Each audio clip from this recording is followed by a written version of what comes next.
वहीं अमेरिका के पूर्व राष्ट्रपति डोनाल्ड ट्रंप ने भारत पर अगले 24 घंटे में भारी टैरिफ बढ़ाने की घोषणा कर दी है। उनका आरोप है कि भारत रूस से बड़े पैमाने पर तेल खरीदकर उसे बेचकर मुनाफा कमा रहा है और इस तरह रूस के युद्ध मशीनरी को मदद दे रहा है। ट्रंप ने यह भी कहा है कि पहले ही 1 अगस्त से 25% टैरिफ लागू हो चुका है, लेकिन अब वो इसे और बढ़ाने जा रहे हैं।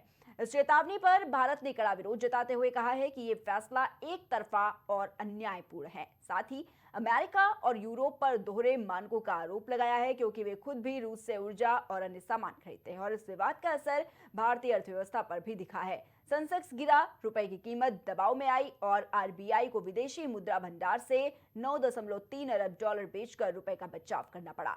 विशेषज्ञों का यह कहना है कि टैरिफ बढ़ोतरी से कपड़े, आभूषण, फार्मा, इलेक्ट्रॉनिक्स और मछली जैसे प्रमुख निर्यात क्षेत्रों पर सीधा असर पड़ेगा, जिससे कि जीडीपी में 0.4% तक की जो गिरावट है वो आ सकती है।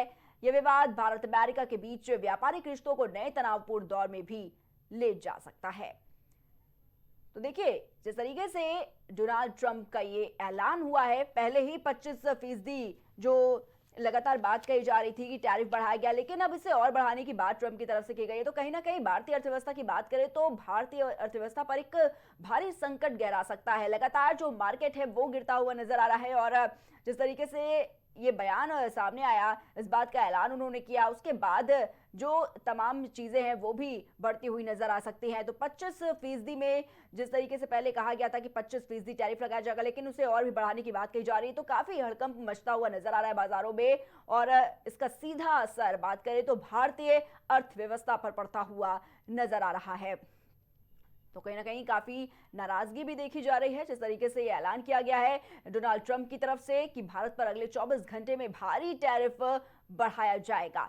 और उनका यह आरोप है कि भारत रूस से बड़े पैमाने पर तेल खरीदकर उसे बेचकर मुनाफा कमा रहा है और इस तरह रूस की युद्ध मशीनरी को मदद मिल रही है।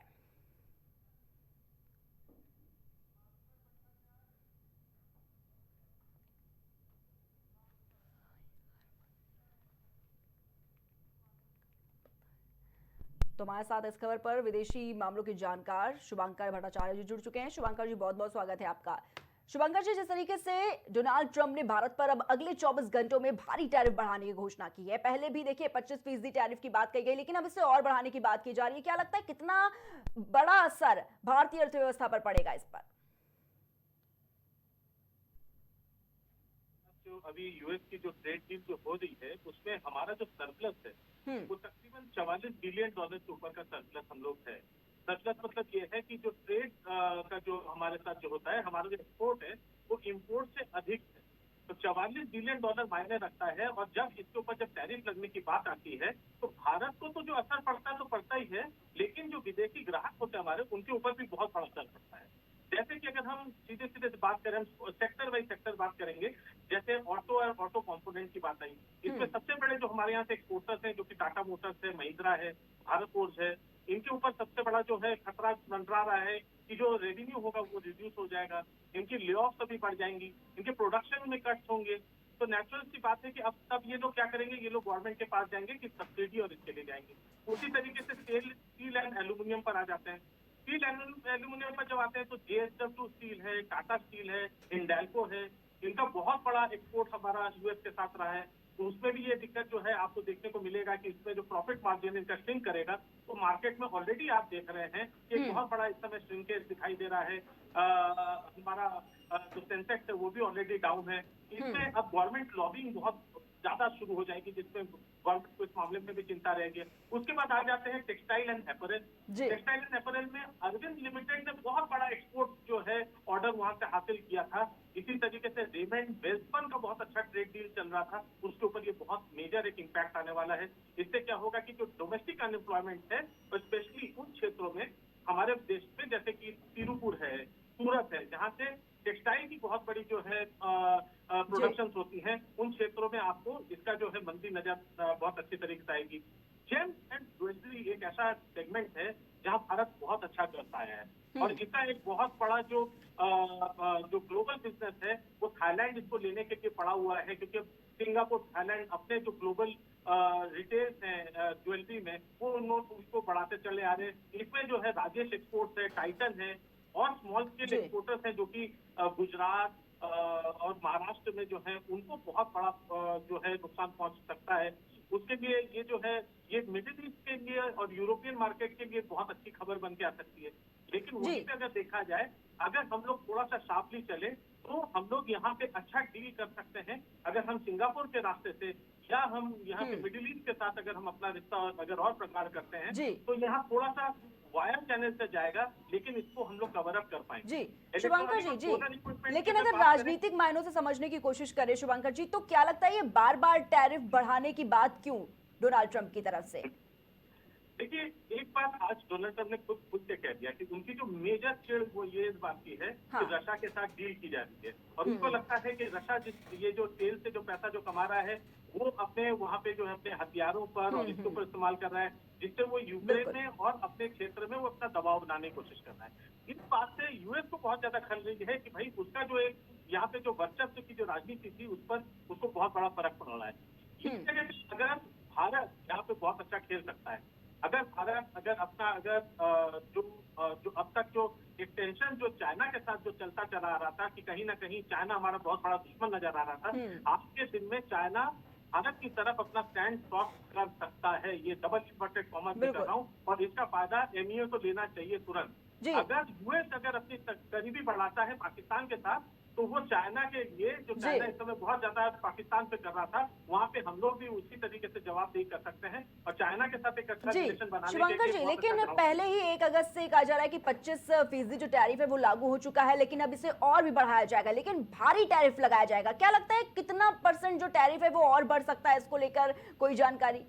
देखिए, जो मार्केट में जो अभी तक जो हम लोग जो समझ पा रहे हैं, क्योंकि अभी एमएसएमई के मार्केट में अभी मैं दूसरे चैनल पर बैठा हुआ था, उस पर भी जी मैंने ये बात को मैंने कही कि देखिए कॉमर्स मिनिस्ट्री इस चीज को लेकर डिस्कस कर रहा है। तो यहाँ पे आंकड़े जो लगाए जा रहे हैं वो ये है कि अभी तक 33% से 35% तक एक जोन देखा जा रहा है, 33 to 35% तक का स्टेट इंक्रीज ये यूएस लगा सकती है। लेकिन यूएस की ये बात को समझ रही है कि अचानक ये जो वो तब्दीली ला रही है, तो बायर्स वहां के भी है, इसका इम्पैक्ट उनके लोकल इकोनॉमी पर भी पड़ता है। हालांकि वहां के जो बायर्स है वो भी उसके लिए इंक्रीज पैसा देंगे, क्योंकि जो बना हुआ बायर होता है वो फट से अपना सप्लायर चेंज नहीं करता, तो धीमे धीमे जरूर चेंज होगा, लेकिन हाँ इसका इम्पैक्ट भारत पर तो आने वाला है।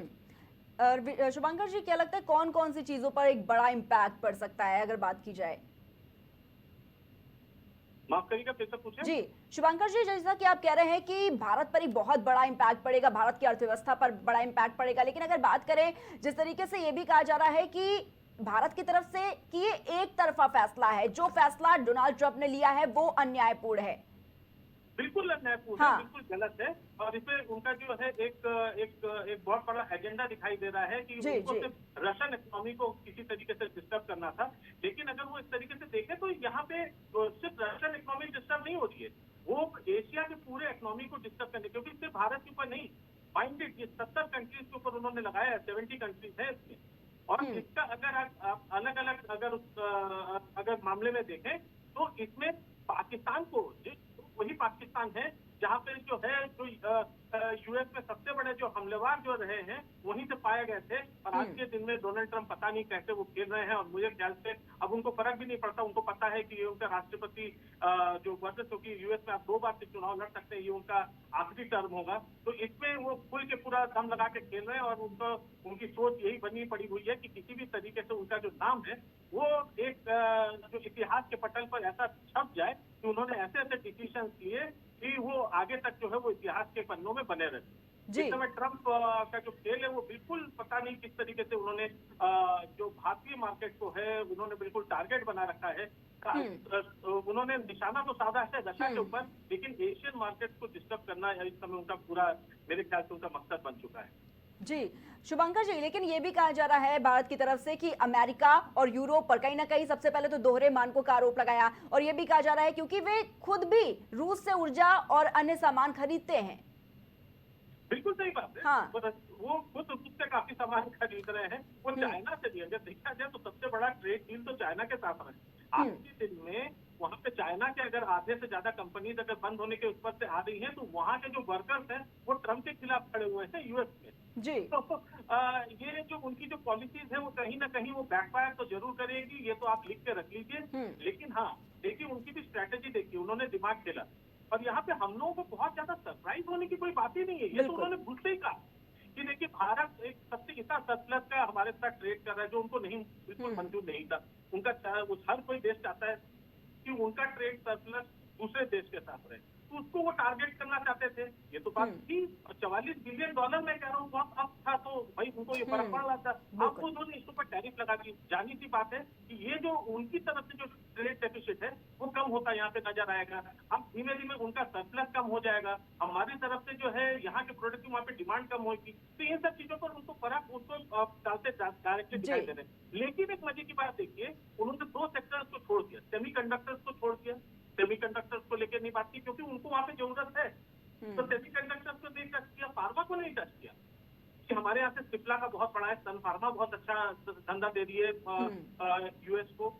लेकिन इन चीजों पर उन्होंने कोई भी डायरेक्ट टैरिफ का कोई हिट नहीं किया है, क्योंकि उनको पता है इन सेक्टर्स में, जिन सेक्टर्स में उनकी खुद की जो है जान फंसी हुई है, वहां पे वो भारत के ऊपर डिपेंडेंट हो रहे हैं, या जिन भी देश के ऊपर हो रहे हैं उन सेक्टर्स को छोड़ रहे हैं। सेमीकंडक्टर, फार्मा, एक मैंने ये दोनों एग्जाम्पल्स बताए। बाकी के उन सेक्टर्स पे, कोर सेक्टर के ऊपर उन्होंने सबसे ज्यादा रखा, क्योंकि उनको पता है कोर सेक्टर पर अगर हम मारेंगे तो दूसरे के देश के सबसे ज्यादा उनकी अर्थव्यवस्था पर पड़ेगा, जैसे स्टील और एल्यूमिनियम वाला मैंने आपको बताया। जी बिल्कुल बिल्कुल शुभंकर जी, क्योंकि अगर ये बढ़ता है भारतीय व्यवस्था पर इसका खास असर देखने को मिलता है, चाहे वो सेंसेक्स गिरना हो, चाहे वो रुपए की कीमत में दबाव देखने हो, चाहे आरबीआई को विदेशी मुद्रा भंडार में 9.3 अरब डॉलर बेचकर रुपए का बचाव करना हो, ये सब देखने को असर मिला। लेकिन इसके अलावा अगर शुभंकर जी बात की जाए तो किस पर सीधा असर और भी देखने को मिल सकता है भारत में?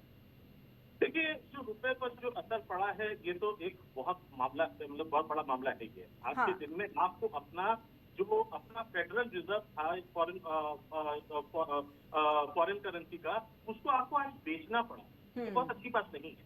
अगर आपके फॉरेन रिजर्व अगर घटते हैं तो नेचुरल सी बात है कि आपकी जो मुद्रास्फीति होती है वो जो है वो बढ़ती है, इन्फ्लेशन बढ़ता है। इन्फ्लेशन इसलिए बढ़ता है क्योंकि जो परचेजिंग पावर ऑफ मनी है वो घट जाती है। परचेजिंग पावर घटने की वजह से ये जो तुरंत जो आपको इम्पैक्ट, जो 0.03% का इनिशियल इम्पैक्ट 2.3%, 0.34% तक का कह रहे हैं कि आ सकता है, ये यहीं पे दिख जाए। जी शुभंकर जी, अगर इससे ज्यादा इम्पैक्ट आता है तो नेचुरली हमारे इकोनॉमी को बहुत बड़ा झटका लग सकता है। इसलिए अब हमारे देश एमईए के ऊपर बहुत बड़ा रिस्पॉन्सिबिलिटी है। अब मिनिस्ट्री ऑफ एक्सटर्नल अफेयर्स को थोड़ा सा मेरे ख्याल से प्रो रशिया मूव को, और साथ ही साथ ये जो एस्केलेशन जो हो रहा है इंडो यूएस रिलेशन में, जो तनाव का, इसको कंट्रोल करना एक बहुत बड़ा चैलेंज है और उसको इमीडिएटली करना तो चाहिए। जी शुभंकर जी, अगर टैरिफ इसी तरह इंक्रीज हुआ, देखा जाएगा कि कपड़े, आभूषण या फिर फार्मा हो, इलेक्ट्रॉनिक्स हो, मछली जैसे जो प्रमुख निर्यात क्षेत्र है, सीधा असर पड़ेगा। लेकिन शुभंकर जी अगर बात की जाए, कितनी जीडीपी इससे गिर सकती है, कितनी गिरावट देखी जा सकती है जीडीपी में? देखिए, जीडीपी में सीधे जहां तक अभी जो अभी करंट जो आंकड़ा है, जो मैंने अभी आपको तुरंत बताया ये थोड़ी देर पहले, कि 0.34% से लेके 0.44% तक का ये डायरेक्ट इम्पैक्ट है।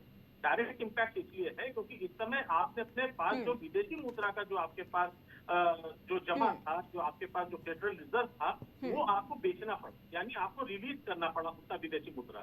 हम लोग अपने मुद्रा को जब हम लोग कहीं पे जब हम उसका जब विनिमय करते हैं, उसका जब हम लोग किसी नोट को जब छापा जाता है तो उसके अगेंस्ट में एक वैल्यू रखा जाता है। वो प्रेशस मेटल्स का होता है, फॉरेन रिजर्व का होता है, गवर्नमेंट बॉन्ड्स का होता है।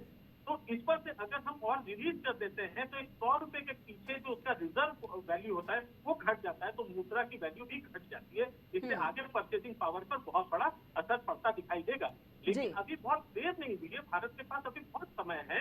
अभी अगर वो चाहे तो तुरंत मतलब कोई भी इम्पैक्ट लेने में वो टाइम लगता है। अगर ट्रेड गिरता भी है, जो ऑलरेडी एग्जिस्टिंग ट्रेड पैक्ट है वो अगले 3 से 4 महीने तक के लिए सेफ है। अब आने वाले समय के लिए इसी दौरान में एमईए को बहुत कोशिश करनी पड़ेगी कि अब देखना पड़ेगा क्या रशिया यूक्रेन के साथ युद्ध करने के साथ साथ ही अपने बिजनेस और अपने ट्रेड को व्यवस्थित रख सकता है।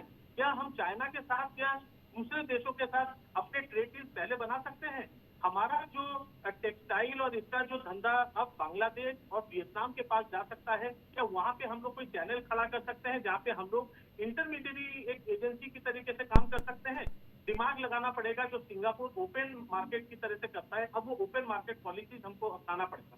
और जी। इसी तरीके से जो ब्रिक्स की जो टाई अप है, जो एआईआई की जो बफर्स है हमारे पास वेस्टर्न इकोनॉमी के पोर्शन के लिए, उसका इस्तेमाल करना बहुत ज्यादा जरूरी हो जाएगा।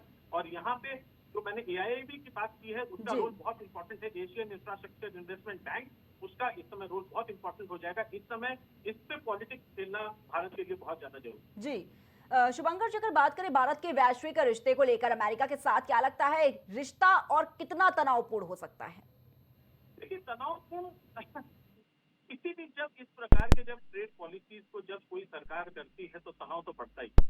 तनाव से देखिए, ये डायरेक्ट इम्पैक्ट आप किसी के पेट पर मार रहे हैं, क्योंकि ये रोजगार पर हमारे ऊपर आ रहा है। जब कभी भी कोई चीज पर नेचुरली जो जब ट्रेड गिरेगा, यहाँ पे जब किसी चीज की जब डिमांड, जब यूएस के में जो डिमांड जब कम होगी, यहाँ से एक्सपोर्ट कम हो जाएगा, प्रोडक्शन को उसके बाद कम करना पड़ेगा। प्रोडक्शन कम होने का मतलब है कि अनएम्प्लॉयमेंट और बढ़ेगा। अनएम्प्लॉयमेंट बढ़ता है तो उसके ऊपर आपके सरकार के ऊपर चाप अधिक बढ़ जाएगा। इस समय सब्सिडी के लिए अलग अलग कंपनी अब सरकार के पास पहुंचेगी कि भाई हमारा प्रोडक्शन कम हो रहा है, हमको सब्सिडी दीजिए, हमको किकबैक चाहिए। उस किकबैक को लेकर आपको बहुत ज्यादा काम करना पड़ेगा। तो ये सारे चैलेंजेस आपके पास बनी रहे।